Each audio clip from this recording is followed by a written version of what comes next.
you've been arrested before. I mean, you have a criminal record. It may still be there. I don't think I don't know how long those things last. But you want to hear that story? Yes. Why was there? Well, it goes back a long time ago. I was probably 22 or 23 years old, maybe younger. And I had rented, I thought my life was going to be magic. And I had rented the back of a store. His name was Kenny Gross, who was a friend. He was into magic. And he was selling dishware, dishes and glasses and cooking equipment, things like that. Anyway, I rented the back of his store for $400 a month. It's funny, that just came to me so many darn years ago. Anyway, I set it up, and I had a lot of magic there. And I was doing well. People like Joe Dunninger used to come in. Joe Dunninger, did the mind reading thing, but when he did appearances, he did magic, and he would come to me to ask me how to do it entertainingly. Wow. I remember him asking me how to do the egg bag, which was not my kind of thing, but in those days I had to talk about anything, So I had a lot of magicians come in and etc. Anyway, there was a deck called the Wonder Deck that I had seen at Woolworths originally. They were selling it at Woolworths. What it was pictures of girls naked from the waist up. Only from the waist up. That's all you saw. Okay? Well, I bought some of those Wonder Decks. And what I did is I opened one of the decks and I clicked some of the pictures, the cards. They were regular cards, a regular deck on a cardboard thing. And I put it in the front of the window, the little space that Kenny Gross allowed me to advertise stuff. And it said Wonder Deck, $1.95 or whatever. Another thing I did there was they called it a stripper set. 12 pictures of a dressed girl, the next picture less one piece of clothing, and the next one less another. And I had that. I didn't know there was anything wrong with that. I had that on my counter, okay? So now you see the situation. One day in the middle of the afternoon, Kenny Gross wasn't there. I was all alone. Two men walk in, and then ends up they're detectives. And they tell me I got to take that sign out of the window. And I say, but, in order to get there, I had to go through glasses and dishes and stuff. I would have broken God knows how many things. And so one of the detectives, they were very rude and rough. One of the detectives said, you don't want to do it? Sir, I'll do it. And he was going to climb it. He would have ruined everything in that window. I mean, you can't believe all the stuff that was in there. Fortunately, talk about good luck, at that moment, Kenny Gross comes in. What's happening? We tell him the story. Hold it, I'll get the sign. Of course, it's his stuff. He knows how to maneuver it, etc. And he takes out that sign.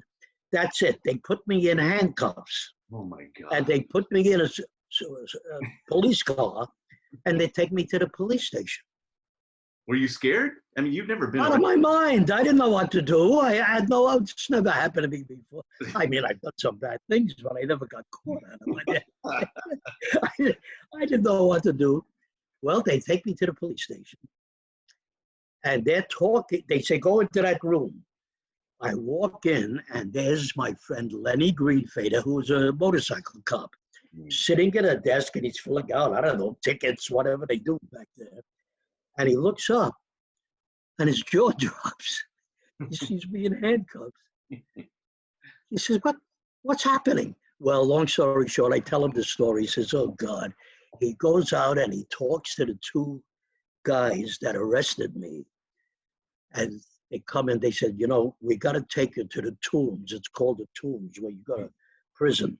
They were going to put me, I forget what it's called, where they put criminals in one of these, like a station wagon kind of thing. They said, now he said, Mr. Lorayne, all of a sudden he's calling me Mr. Lorayne, one of the detectives. And he says, do you have money with you so we could take a taxi? I said, yeah. So instead of being put with other criminals in this van, or whatever the heck they called it, we took a taxi downtown to the Tombs.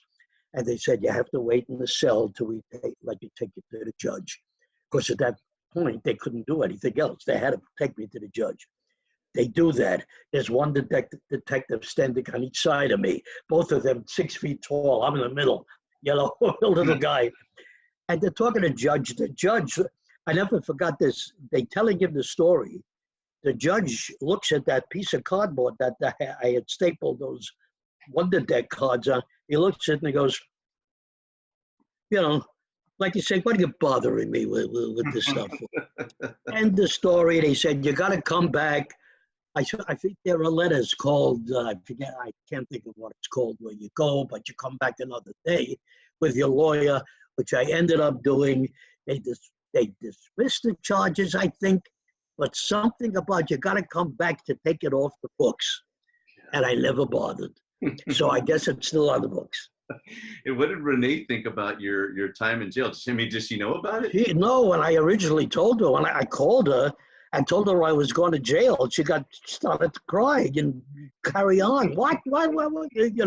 So no, take it easy. I don't know what's going to happen, but I'll let you know. So that's the good. Thank God for Lenny Greenfader. Oh my gosh. He was a good friend, and he got all upset when he saw it. I asked them why in the world they're selling these things in Woolworths, for God's sakes, which they were. That's where I originally saw the decks of cards. Oh, and they didn't use those.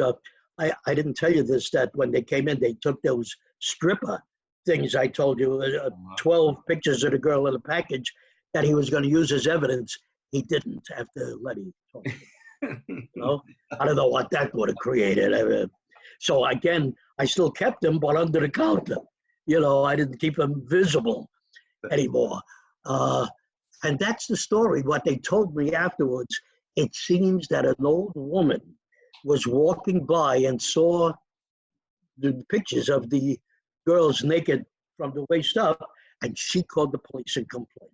Oh my God. That's why they came. That's the story. They listened to this old, I don't want to use the word, but they listened to this old woman, and they came and carried on like that. Well, my times have changed. I mean, think of the stuff that people can display now. You walk into a liquor store and forget about it. Absolutely. But different. Absolutely. It was ridiculous. What year was this that happened? Oh, God. It had to be 1947, 48, 49, around that area. So Lenny was a magician, right? Because I see Oh, yeah. I've seen his name in Oh, yeah. No, he was pretty good, a cardman. Right. So yeah, he was a motorcycle cop, and when he retired, every Saturday, after we all went, when I was in town, up to Tannen's. Mm-hmm. And Tannen's would close at 3 p.m., and we'd all go to what we called the cafeteria, which was a restaurant where they let us use the back. We ordered, coffees and drinks and etc. We gave them business. Right. But all the magicians would meet there who were in town. And Lenny always used to come in, and he was always carrying a gun because he was allowed to. Right. So you didn't fool around with Lenny. Yeah, sure. If he got angry at somebody, he would open his jacket, while he talked to you. You'd see the holster with the gun in it. But no, he was a nice guy.